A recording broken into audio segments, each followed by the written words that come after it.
tardes tengan todos ustedes. Bienvenidos nuevamente en esta tarde al Instituto Nacional de Estudios Históricos de las Revoluciones de México para continuar con el curso sobre los grandes debates del Congreso Constituyente de 1916-1917. El día de hoy tenemos al doctor Salvador Valencia, quien nos va a hablar sobre uno de los grandes temas del Constituyente, como lo es el municipio libre. El doctor Salvador Valencia Carmona es licenciado en Derecho por la Universidad Veracruzana y doctor en Derecho por la Universidad Nacional Autónoma de México. Ha realizado estudios de especialización sobre la Comunidad Económica Europea por la Universidad Libre de Bruselas, Bélgica. En la actualidad es investigador del Instituto de Investigaciones Jurídicas de la UNAM y forma parte del Sistema Nacional de Investigadores de CONACYT. Ha sido profesor de las Facultades de Derecho de la Universidad Veracruzana y de la UNAM, así como de otras instituciones de educación superior nacionales y extranjeras. También se ha desempeñado como rector de la Universidad Veracruzana, presidente municipal de Jalapa y diputado federal en 2 ocasiones. Entre las distinciones que ha obtenido se encuentran miembro de la Sociedad Mexicana de Geografía y Estadística, miembro del primer consejo de la Comisión Nacional de Derechos Humanos, integrante del claustro de doctores de la Facultad de Derecho de la UNAM. Es también miembro de los siguientes organismos: del Instituto Iberoamericano de Derecho Constitucional, Consejo Editorial del Anuario Iberoamericano de Justicia Constitucional, entre otras revistas y órganos colegiados importantes en el mundo académico. Entre sus publicaciones destacamos los siguientes títulos: Derecho Constitucional Mexicano a fin de siglo, Derecho Municipal, texto que también forma parte de la Enciclopedia Jurídica Mexicana, y coordinador de El Municipio Libre en México y en el Mundo, como parte del primer Congreso Internacional de Derecho Municipal. El doctor Salvador Valencia Carmona es especialista en temas relacionados con el derecho municipal y por eso es que hoy lo invitamos para que nos pueda disertar sobre este tema de relevancia para nuestra Constitución. Bienvenido, doctor Salvador Valencia.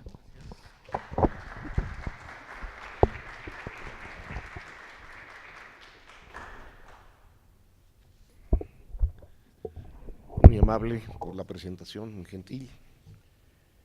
Y voy a platicarles un poco de este tema. Veo muchas caras conocidas, creo que ya hemos platicado en otras oportunidades. Y ahora vamos a conversar, a charlar sobre este tema que fue de las novedades que trajo la Constitución de 1917 en relación con la Constitución de 1857. Y no solo eso, yo diría que son de los rasgos distintivos de este texto constitucional, junto con otros que vamos a señalar más tarde. Quizá valdría la pena, un poco para entrar en el tema, hablar de las circunstancias en que se da este proceso constituyente de 1917 que vamos a celebrar próximamente, un poco desangelado porque parece que el gobierno federal y los estatales y algunos otros organismos que a veces tienen recursos más que suficientes y los hacen de ellos objeto de dispendio, no se han ocupado de celebrar realmente en su justa dimensión y en su cabal alcance todo lo que significan los 100 años que va a cumplir la Constitución que nos rige.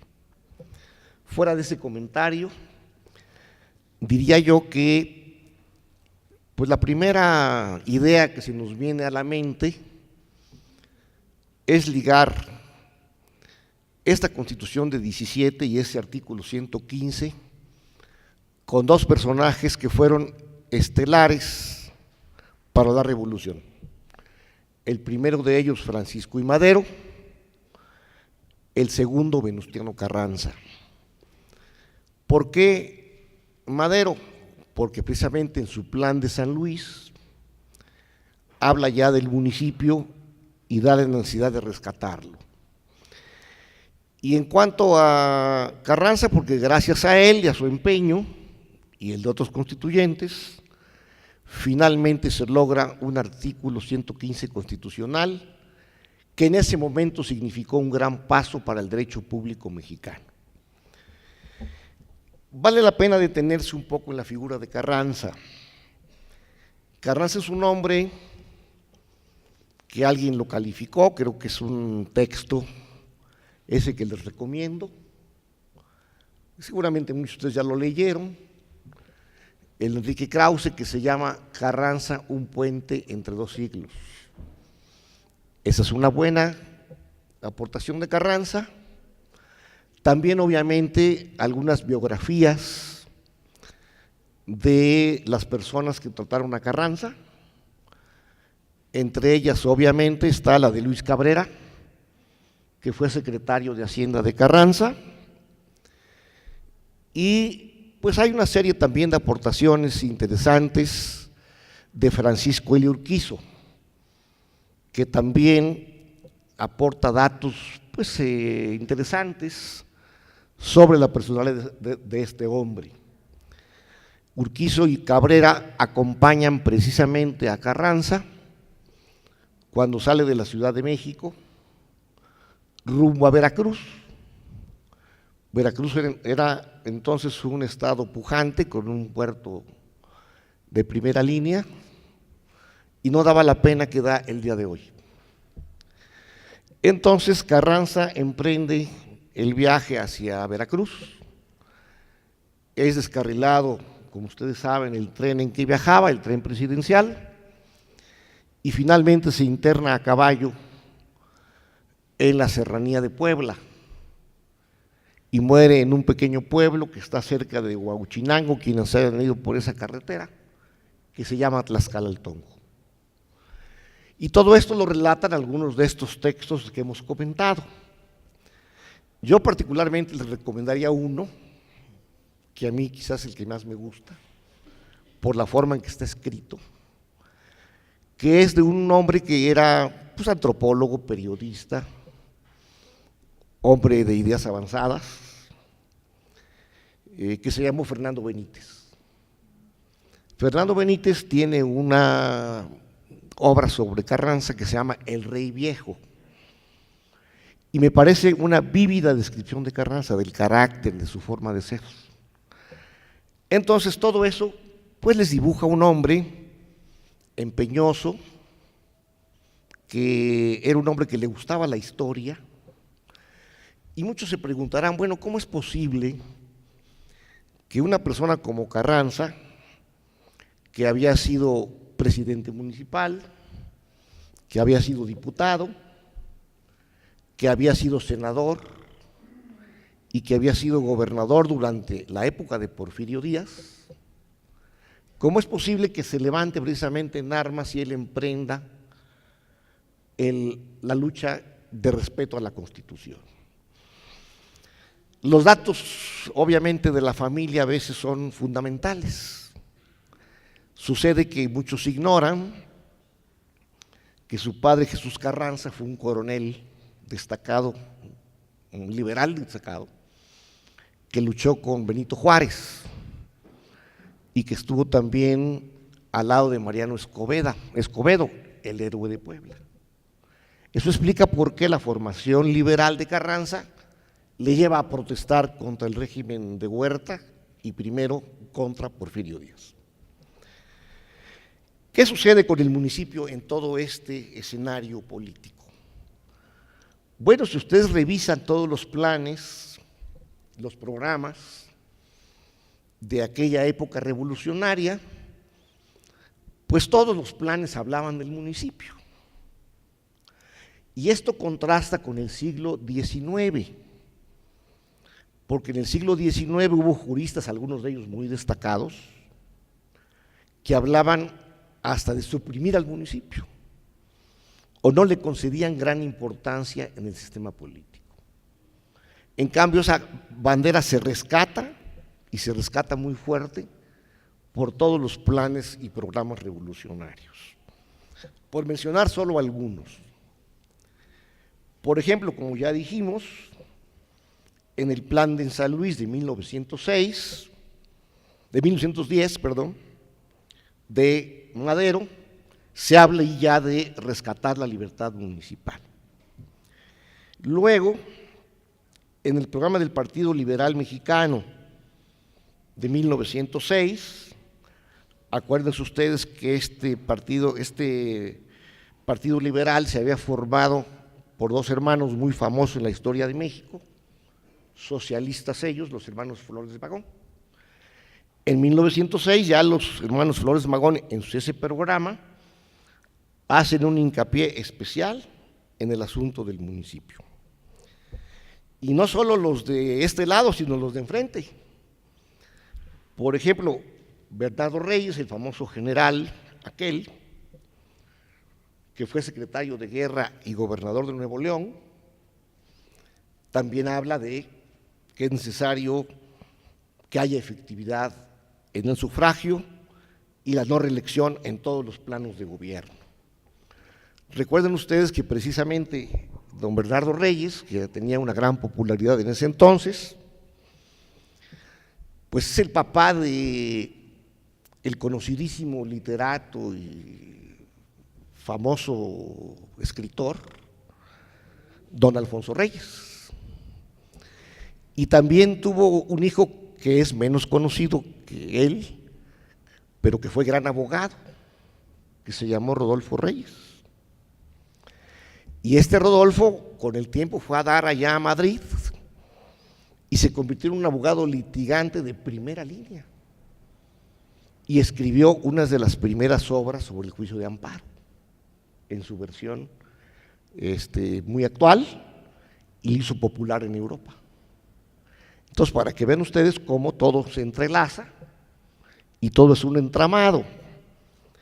También, por ejemplo, había otra corriente, algún grupo que en su tiempo fue importante, el de Pascual Orozco, hizo el pacto de la empacadora, ahí también se habla del municipio, y obviamente los zapatistas y los villistas tampoco se quedaron atrás.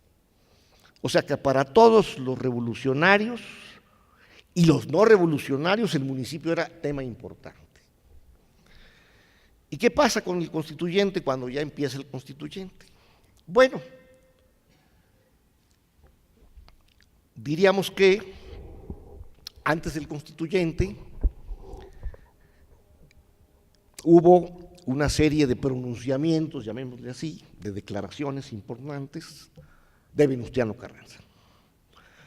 Y precisamente en un discurso que dijo él en Hermosillo, que es muy importante, les recomiendo, apunten allí, lean, discurso de Venustiano Carranza en Hermosillo.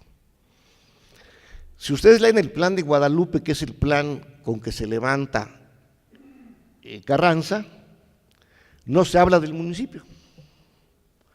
Simplemente se dice allí que es necesario desconocer al gobierno de Huerta, que él en adelante será llamado el primer jefe, y en tercer lugar que cuando haya la paz se convocará elecciones. O sea, es un documento meramente práctico.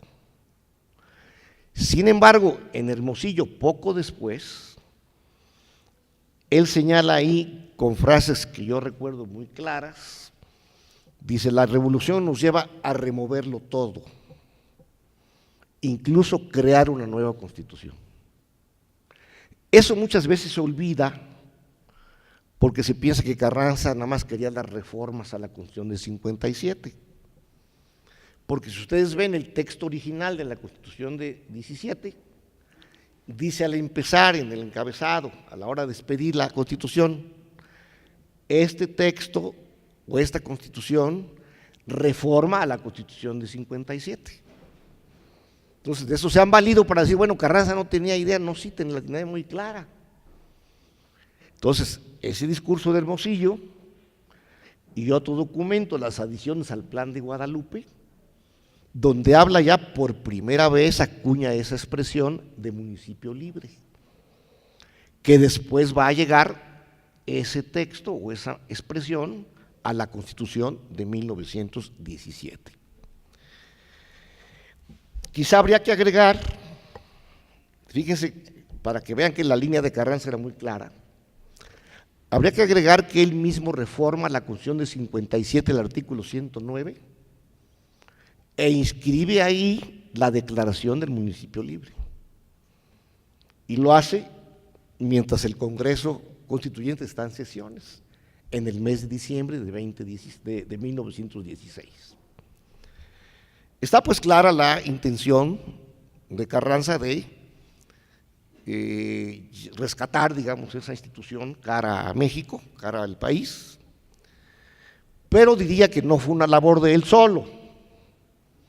Obviamente en esta labor va acompañado de una serie de personajes, de una serie de revolucionarios muy destacados, el caso de Francisco J. Múgica, el caso de nuestro paisano veracruzano Heriberto Jara, de Pastor Roá, de Bojorques y toda una pléyade de hombres que es interesante conocer.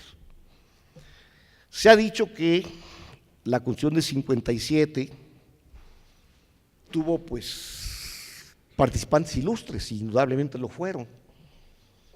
Se habla de la generación de 57 como quizá de las más grandes que ha tenido México. Decía por allí en alguna frase el maestro Cosío Villegas, dice, aquellos hombres de 57 no parecían hombres, parecían gigantes, porque eran pensadores, digamos, de una profundidad enorme, como Melchor Ocampo, como Zarco, como Ignacio Ramírez el Nigromante. Yo en mi casa de Jalapa, por ejemplo, tengo todas las obras de Ignacio Ramírez el Nigromante, es muchísimo lo que escribió. Era un hombre talentosísimo. Pero esto no quiere decir que también en el 17 hayan estado mancos, porque había también gente de talento y gente del pueblo. Quiero yo detenerme un poco aquí para que ustedes tengan conciencia de qué tipo de personajes eran los que formaban parte de este constituyente. La mayoría de los constituyentes tenían edad promedio entre 30 y 40 años. O sea, casi todos venían de la Revolución. Entre los de mayor edad estaba Rafael Cañete de 60 y José Natividad Macías de 59. Este personaje, José Natividad Macías, es un personaje fundamental, porque él junto con Luis Manuel Rojas son a los que el presidente Carranza les dice que hagan el proyecto de reforma. Era guanajuatense, fue rector también de la Universidad Nacional y era un jurista ilustre que conocía muy bien el derecho del trabajo, Natividad Macías. Entre los de menos edad estaba, por ejemplo, Sebastián Allende y Eliseo Céspedes, que apenas tenían 24 años. O sea que no cumplían el requisito señalado, ¿no? Luego, entre los delegados se incluían 62 abogados, o sea que los abogados teníamos una parte muy importante allí. 22 oficiales de alto rango, o sea, militares, ¿no? 19 agricultores,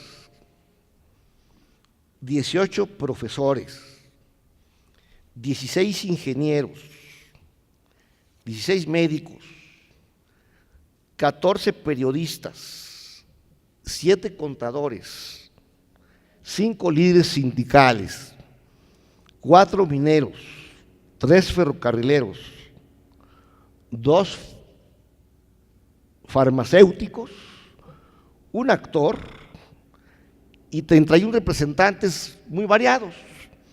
Había artesanos, comerciantes y empleados de distinto carácter. Este actor, por cierto, había trabajado con una famosa actriz que después tuvo un teatro que llevó su nombre, Virginia Fábregas. Antes de ser constituyente, se llamaba, creo que Alfredo Solares, por cierto era veracruzano, suponemos que de alguna familia Solares, yo conozco familias Solares por allá por Gutiérrez Zamora, entonces por ahí ha de haber venido aquel Solares que era actor y que sin embargo llegó a constituyente. Bueno, aquí hay que detenerse en otro aspecto interesante, porque va a influir en el debate del municipio libre. Hay una novela también que les recomiendo, esa sí es indispensable, porque se aplica a cualquier congreso del mundo, que es una novela que yo leí hace muchos años, estaba en la biblioteca de mi papá, que se llamó La biografía de Fouché, José Fouché, que fue un personaje en la historia interesantísimo, porque de Stefan Zweig, efectivamente. Y este José Fouché, pues es un personaje que en la historia de Francia es interesantísimo, porque estaba con todos los bandos, como ahora sucede con muchos políticos que están en el PAN, después están en el PRI, o después van a Morena, o el PRD, o a donde quiera. Entonces, estos son los modernos Fouchés, pero este Fouché era talentoso, era inteligente, y ahí él se describe en esa novela de que estamos hablando, cómo se compuso la asamblea, digamos, nacional, de donde salen las constituciones francesas. Estábamos, digamos, en un edificio, en la parte de arriba estaban los montañeses, o sea, los jacobinos. En la parte de abajo los girondinos, o sea, los más moderados.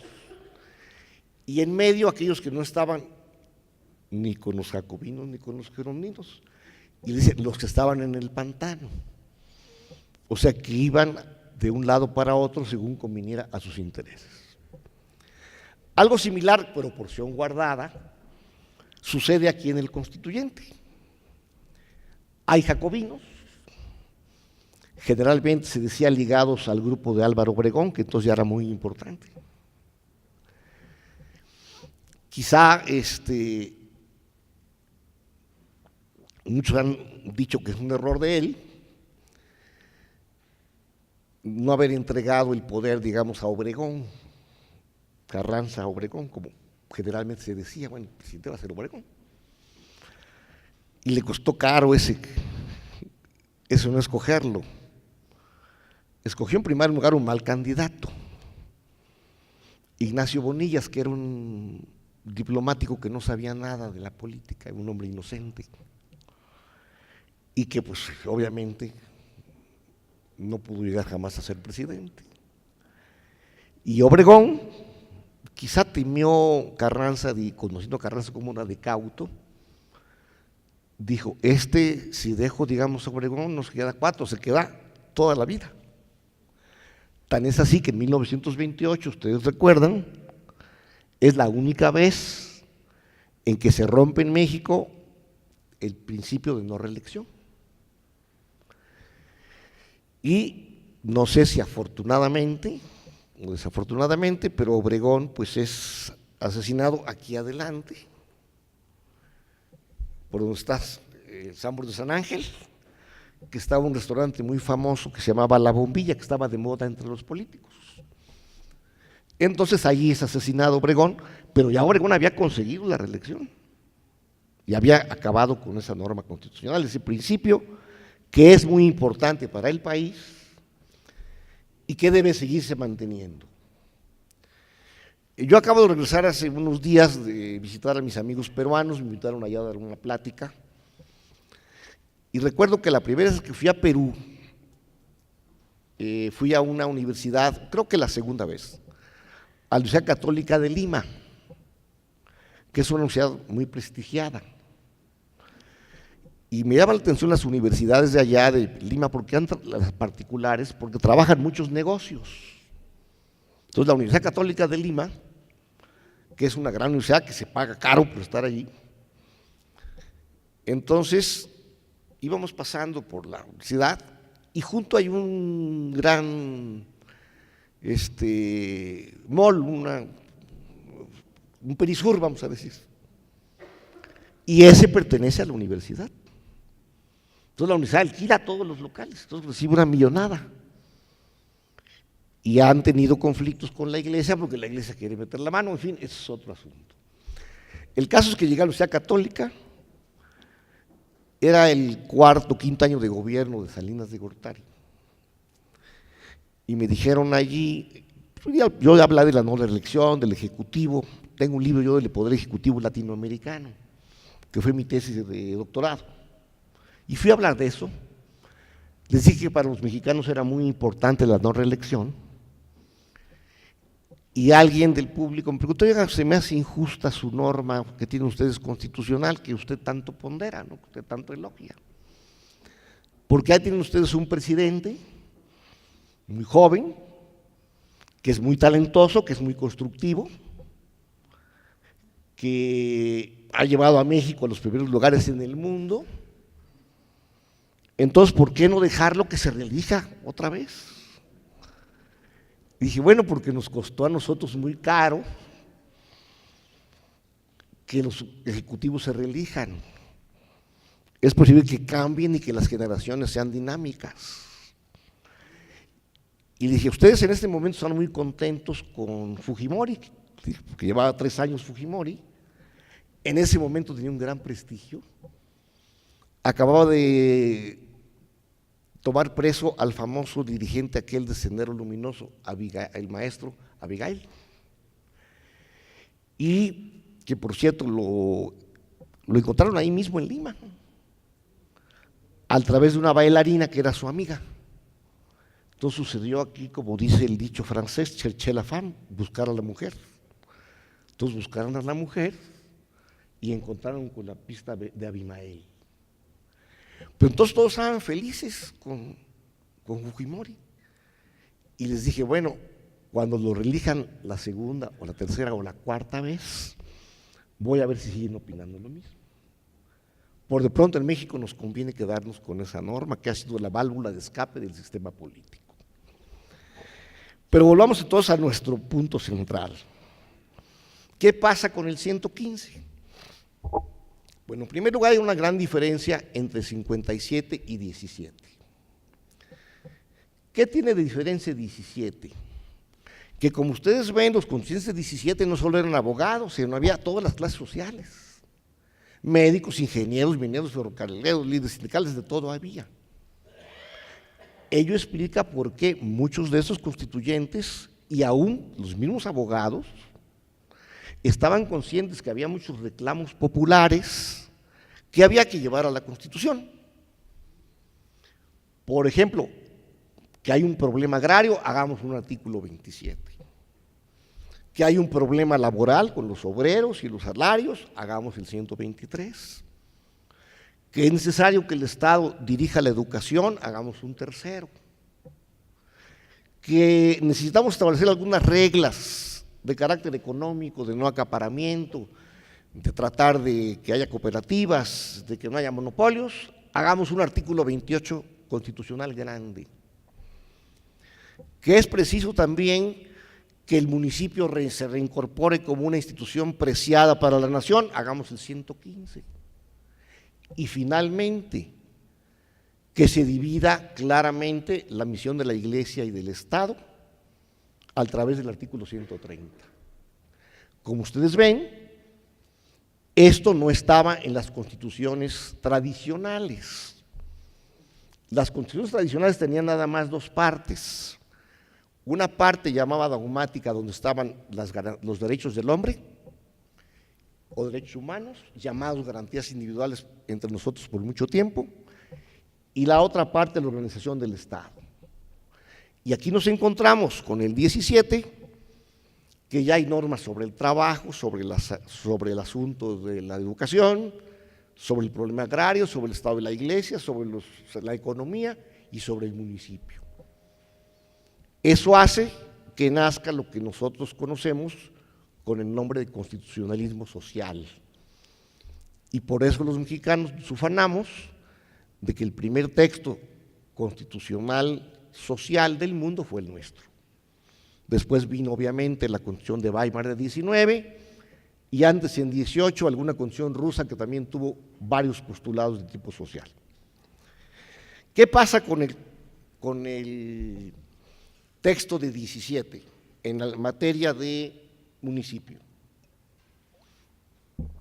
Lo que propone allí el primer jefe, o sea, Venustiano Carranza, es que se dedique un artículo especial al municipio. En el propio mensaje que él hizo para inaugurar el Congreso, se refiere al municipio independiente y libre como la gran conquista de la revolución.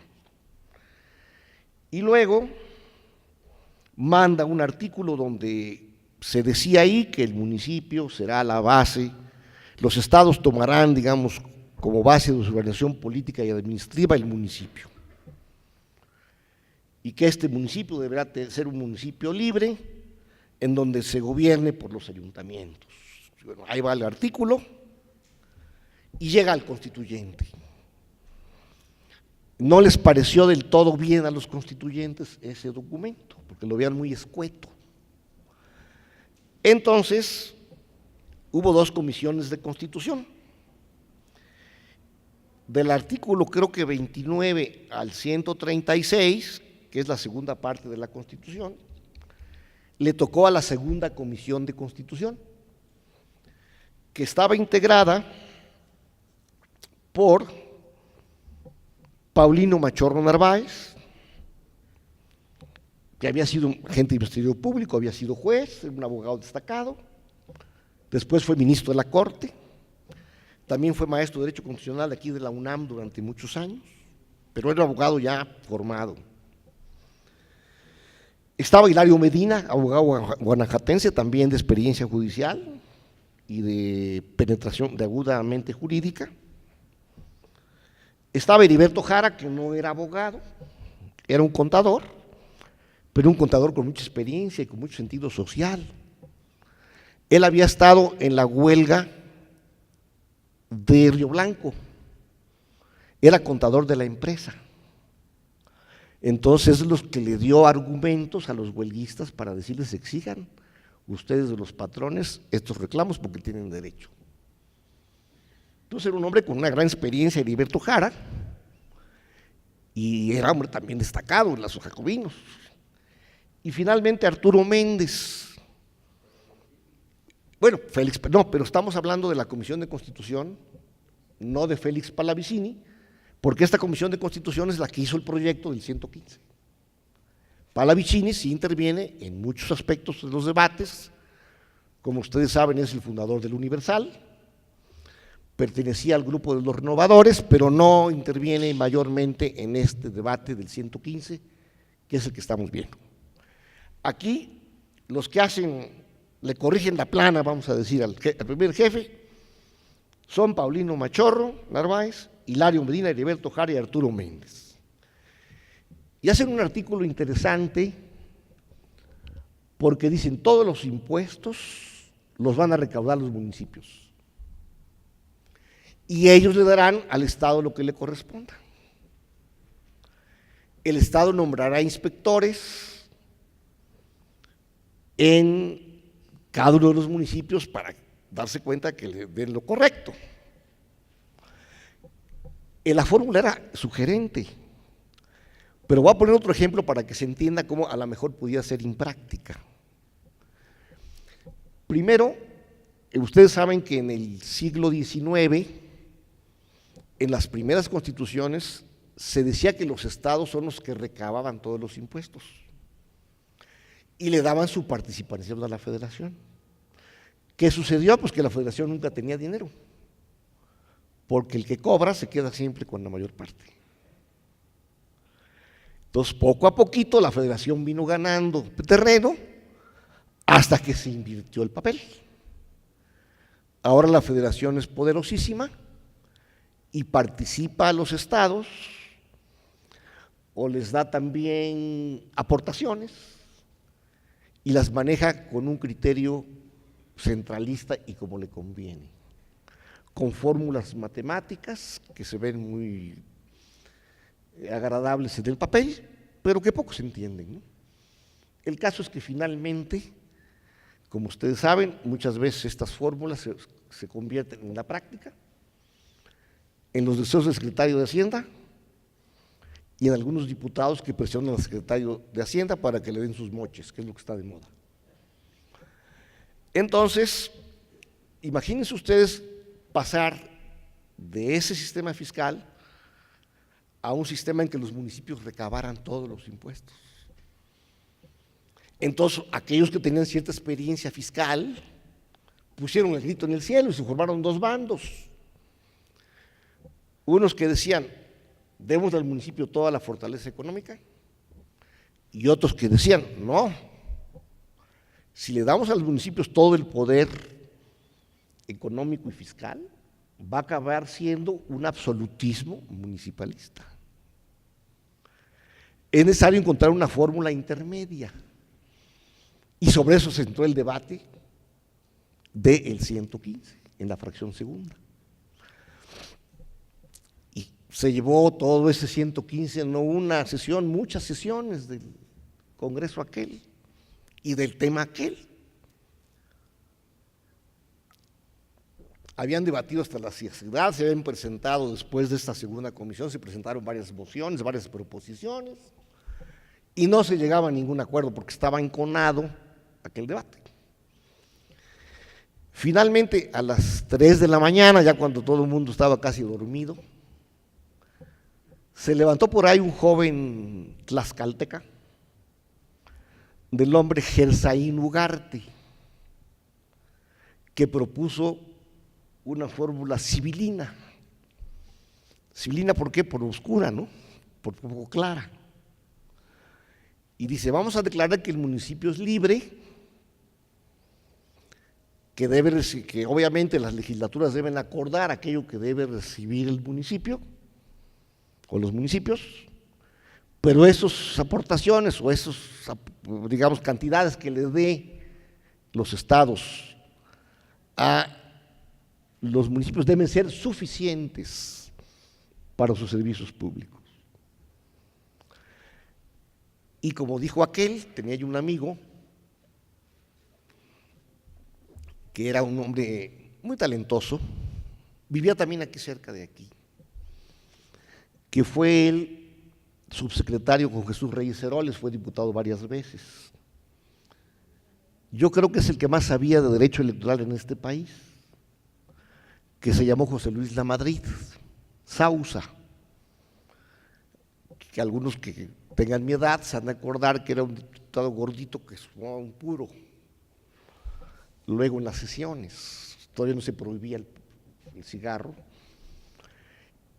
y entonces él fue realmente el que estuvo detrás de Reyes Heroles en la reforma de 1977, que ha sido la gran reforma electoral en los tiempos modernos. Y él decía, cuando llegaba una iniciativa de reforma constitucional con la ley reglamentaria, dice, ahí les dejo la norma constitucional, háganla como quieran. A mí déjenme la ley reglamentaria. Cosa que sucede muy frecuentemente en la actualidad. Porque la norma constitucional puede decir otra, o puede tener unos bellos principios, pero a la hora de llevarla a la práctica, el que mete la mano en la ley reglamentaria es el que se lleva la parte de león. Entonces así sucedió con esto de suficiente. Fueron los estados los que finalmente, las legislaturas locales, los que finalmente determinaron, como sucede hasta ahora, cuáles son los ingresos que deben tener cada ayuntamiento del país. Finalmente, para terminar con esta breve charla, diría que sale el 115 constitucional con su encabezado o declaración inicial y 3 fracciones. El encabezado ustedes lo conocen muy bien porque sale siempre en cualquier oficio o en cualquier documento. Dice ahí que los estados tomarán para su organización y como base territorial al municipio libre. Y después vienen las fracciones que ocupan del gobierno municipal, la fracción primera, que es el ayuntamiento. La fracción segunda, que es esta que salió del 17, de la cuesta económica, y la tercera, la personalidad jurídica. Con esas 3 fracciones sale el municipio en 17. Repito, la declaración de que el municipio es la base de la organización territorial, económica y política de los estados. Segundo, que se gobernará por un ayuntamiento. Tercero, que tendrá una hacienda municipal que fijará la legislatura, pero que será suficiente. Y tercero, que tendrá personalidad jurídica. Ese fue el artículo original. Y fue una gran hazaña, porque recordar que en 1857 nunca se habló del municipio. Era un personaje que no estaba en la Constitución, un actor al que no se le tomó en cuenta. Cabría solo decir que después de 17 este artículo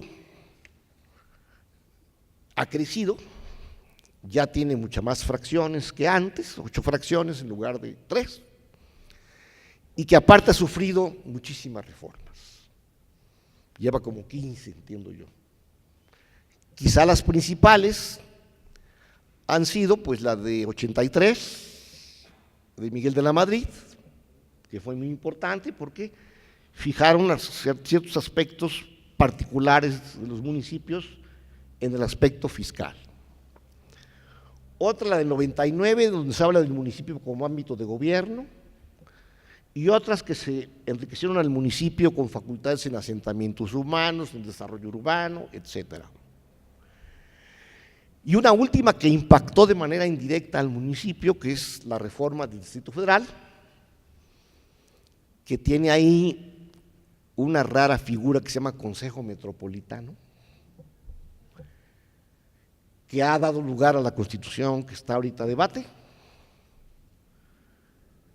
que no es el tema de esta plática, pero algún día lo comentaremos, todavía no está el documento, ha sufrido muchos embates, a ver qué sale, pero finalmente el mensaje que quiero que se lleven como conclusión de esta charla, y espero sus preguntas, es que en 17 se logra insertar de nuevo en el derecho público mexicano al municipio, se le da una estructura, se rescata su importancia, y esto significa que ya con eso solucionamos el asunto. No, los municipios tienen graves carencias en materia administrativa, en materia política, en materia económica, en materia jurídica.